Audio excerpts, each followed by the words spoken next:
नमो बुद्धाय, जय भीम, जय भारत। मित्रों, आज हम महान संत गाडगे बाबा और बाबा साहब के संबंधों के बारे में बात करने वाले हैं। वीडियो आखिर तक देखें। चैनल को अभी तक सब्सक्राइब नहीं किया है तो जरूर सब्सक्राइब करें और साथ में दिए गए बेल आइकन को दबाना मत भूलें। इसी के साथ नए वाले चैनल को भी जरूर सब्सक्राइब करें। ज्वाइन बटन के जरिए चैनल के सदस्य जरूर बने। इंस्टाग्राम पर जरूर फॉलो करें। तो अगर देखा जाए तो संत गाडगे बाबा संत कबीर और संत रैदास की परंपरा में आते हैं। उनकी शिक्षाओं को देखकर ऐसा लगता है कि वे कबीर और रैदास से बहुत प्रभावित थे। यह संयोग है कि संत रैदास और गाडगे बाबा की जयंती एक ही महीने में पड़ती है। गाडगे बाबा का जन्म 23 फरवरी 1876 को महाराष्ट्र के अमरावती जिले के तहसील अंजनगांव सुरजी के शेगांव नामक गरीब परिवार में हुआ था। उनकी माता का नाम सखुबाई और पिता का नाम झिंगराजी था। संत गाडगे बाबा का पूरा नाम देवीदास डेबूजी झिंगराजी जाड़ोकर था। घर में उनके माता पिता उन्हें प्यार से डेबूजी कहते थे। डेबूजी हमेशा अपने साथ मिट्टी के मटके जैसा एक पात्र रखते थे। इसी में वे खाना भी खाते थे और पानी भी पीते थे। महाराष्ट्र में मटके के टुकड़े को गाडगा कहते थे। इसी कारण कुछ लोगों ने गाडगे महाराज तो कुछ लोग गाडगे बाबा कहने लगे और बाद में वे संत गाडगे के नाम से प्रसिद्ध हो गए। संत गाडगे बाबा डॉक्टर बाबा साहब आम्बेडकर जी के समकालीन थे तथा उनसे उम्र में 15 साल बड़े थे। वे डॉक्टर बाबा साहब आम्बेडकर जी के कार्यों से अत्यधिक प्रभावित थे। इसका कारण था जो समाज सुधार संबंधी कार्य वे अपने कीर्तन के माध्यम से लोगों को उपदेश देकर करते थे, वही कार्य डॉक्टर बाबा साहब आम्बेडकर जी राजनीति के माध्यम से कर रहे थे। संत गाडगे बाबा के कार्यों की ही देन थी कि जहां डॉक्टर बाबा साहब आम्बेडकर जी तथाकथित साधु संतों से दूर ही रहते थे, वही गाडगे बाबा का सम्मान करते थे। वे गाडगे बाबा से समय समय पर मिलते रहते थे तथा समाज सुधार संबंधी मुद्दों पर उनसे सलाह मशविरा भी करते थे। डॉक्टर बाबा साहब आम्बेडकर जी और संत गाडगे बाबा के संबंध में कहा जाए तो आजकल के दलित नेताओं को इन दोनों से सीख लेनी चाहिए, विशेषकर विश्वविद्यालय एवं कॉलेज में पढ़े लिखे आधुनिक नेताओं को, जो सामाजिक कार्यकर्ताओं तथा समाज सुधार करने वाले मिशनरी तथा किताबी ज्ञान से परे रहने वाले दलित कार्यकर्ताओं को तिरस्कार भरी नजरों से देखते हैं और बस अपने आप में ही मगरूर रहते हैं। बाबा साहब संत गाडगे बाबा से आंदोलन एवं सामाजिक परिवर्तन के विषय में मंत्रणा करते थे। यद्यपि उनके पास किताबी ज्ञान एवं राज्य सत्ता दोनों थे।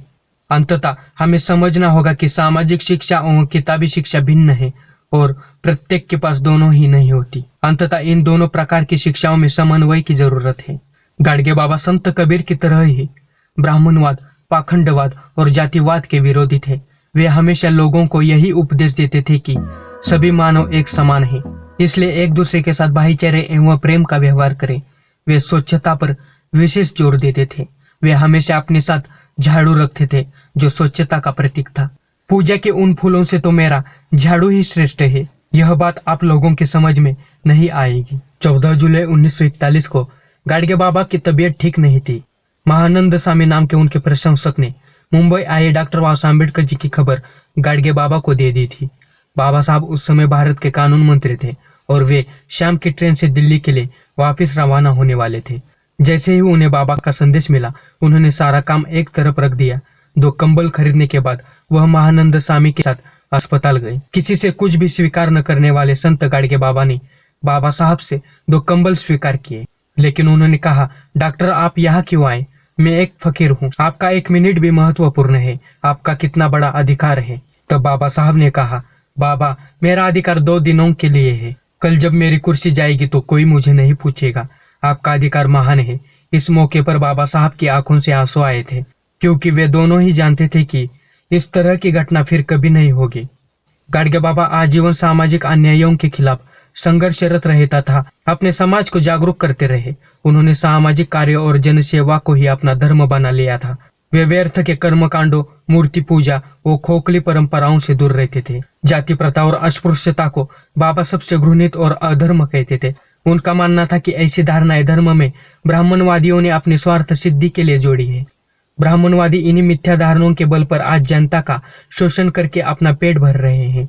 इसलिए वे लोगों को अंधभक्ति व धार्मिक कुप्रथाओं से बचने की सलाह देते थे। अन्य संतों की भांति गाडगे बाबा को भी औपचारिक शिक्षा ग्रहण करने का अवसर नहीं मिला था। उन्होंने स्वाध्याय के बल पर ही थोड़ा बहुत पढ़ना लिखना सीख लिया था। शायद यह डॉक्टर बाबा साहब आम्बेडकर जी का ही प्रभाव था कि गाडगे बाबा शिक्षा पर बहुत जोर देते थे। उन्होंने शिक्षा के महत्व को इस हद तक प्रतिपादित किया था कि यदि खाने की थाली भी बेचनी पड़ी तो उसे बेचकर भी शिक्षा ग्रहण करो। हाथ पर रोटी लेकर खाना खा सकते हो, पर विद्या के बिना जीवन अधूरा है। वे अपने प्रवचनों में शिक्षा पर उपदेश देते समय डॉक्टर अंबेडकर को उदाहरण स्वरूप प्रस्तुत करते हुए कहते थे कि देखा, बाबा साहब अंबेडकर अपनी महत्वाकांक्षा से कितना पढ़े। शिक्षा कोई एक ही वर्ग की ठेकेदारी नहीं है। एक गरीब का बच्चा भी अच्छी शिक्षा लेकर ढेर सारी डिग्रियां हासिल कर सकता है। संत गाडगे बाबा ने अपने समाज में शिक्षा का प्रकाश फैलाने के लिए 31 शिक्षण संस्थाओं तथा 100 से अधिक अन्य संस्थाओं की स्थापना की। बाद में सरकार ने इन संस्थाओं के रखरखाव के लिए एक ट्रस्ट बनाया।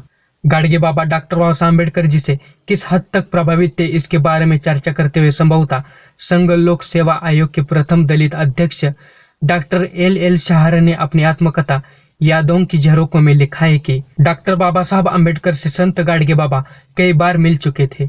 वे बाबा साहब के व्यक्तित्व एवं कृतित्व से प्रभावित हो चुके थे। बाबा साहब और संत गाडगे बाबा ने साथ तस्वीरें खींची थी। आज भी कई घरों में ऐसी तस्वीरें दिखाई देती हैं। संत गाडगे बाबा ने डॉक्टर बाबा साहब अम्बेडकर द्वारा स्थापित पीपल्स एजुकेशन सोसाइटी को पंढरपुर की अपनी धर्मशाला छात्रावास हेतु दान की थी। संत गाडगे महाराज की कीर्तन शैली अपने आप में बेमिसाल थी। वे संतों के वचन सुनाए करते थे। विशेष रूप से संत कबीर, संत तुकाराम, संत ज्ञानेश्वर आदि के व्याख्यान से जनता को सुनाते थे। हिंसाबंदी, शराबबंदी, अस्पृश्यता निवारण, पशु बलि प्रथा आदि उनके कीर्तन के विषय हुआ करते थे। यह संयोग है कि डॉक्टर बाबा साहब अम्बेडकर जी की मृत्यु के मात्र 14 दिन बाद ही गाडगे बाबा ने भी जनसेवा और समाज उत्थान के कार्यों को करते हुए 20 दिसंबर 1956 को हमेशा के लिए आंखें बंद कर ली थी। उनके महापरिनिर्वाण की खबर आज की तरह पूरे महाराष्ट्र में फैल गई। उनके चाहने वाले हजारों अनुयायियों ने उन्हें अपनी श्रद्धांजलि अर्पित की और उनकी अंतिम यात्रा में सम्मिलित हुए। आज संत गाडगे बाबा का शरीर हमारे बीच नहीं है, लेकिन उनकी शिक्षाएं आज भी प्रासंगिक है, जिसमें हमें प्रेरणा लेने की जरूरत है। बाबा का जीवन और कार्य केवल महाराष्ट्र के लिए ही नहीं, बल्कि पूरे भारत के लिए प्रेरणा का स्रोत है। गाडगे बाबा की मृत्यु के बाद 1 मई सन 1983 में महाराष्ट्र सरकार ने नागपुर विश्वविद्यालय को विभाजित कर संत गाडगे बाबा अमरावती विश्वविद्यालय अमरावती महाराष्ट्र की स्थापना की। उनकी 42वीं पुण्यतिथि के अवसर पर 20 दिसंबर 1998 को भारत सरकार ने उनके सम्मान में डाक टिकट जारी किया। सन 2001 में महाराष्ट्र सरकार ने अपनी स्मृति में संत गाडगे बाबा ग्राम स्वच्छता अभियान शुरू किया था। वास्तव में गाडगे बाबा एक व्यक्ति नहीं थे, बल्कि अपने आप में एक संस्था थे। वे एक महान संत ही नहीं, बल्कि एक महान समाज सुधारक भी थे।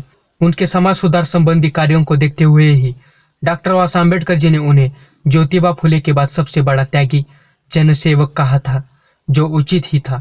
इतने महान थे हमारे संत गाडगे बाबा।